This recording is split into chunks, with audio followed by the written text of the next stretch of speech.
GStocks PH. In this video, i-check natin kung kamusta na nga ba yung na-invest ko o yung nabili kong shares gamit yung GStocks PH. By the way, kung first time mo sa channel na to and gusto mo pa ng mga online tutorial videos katulad nito, please click the subscribe button. Ito na yung GStocks PH kung saan meron pa akong natitirang pera dito. Meron ding stock value kung saan lumago na yung pera ko ng 15%. Ibig sabihin, ito yung shares na nabili ko gamit yung GStocks PH at pwede ko tong ibenta just in case na gusto ko na or kailangan ko man. At mula din dito, merong transaction history. Sa akin kasi nakalimutan ko na yung pinasok kong pera dito at nagpasok na pala ako ng 5,500. At mula dito, makikita ko na kaagad dito sa bandang taas yung portfolio value na tumaas na yung pera ko, naging 6,200 na.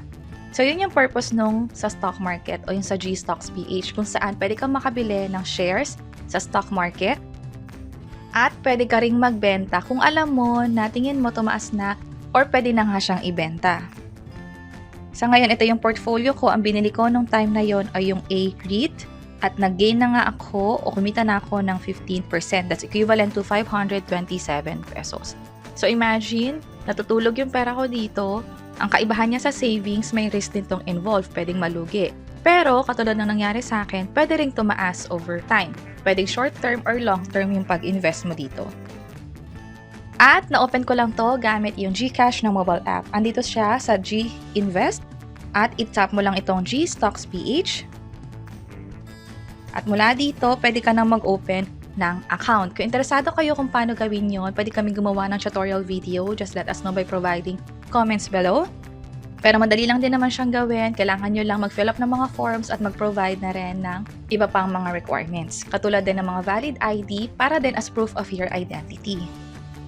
At balikan ko lang tong transaction very quick. Ginawa ko to last year pa, 2023. Ngayon kasi ay 2024 na, December 1, 2024. So, tumagal din ng mga, I think, around 15 months for this performance dito sa portfolio ko.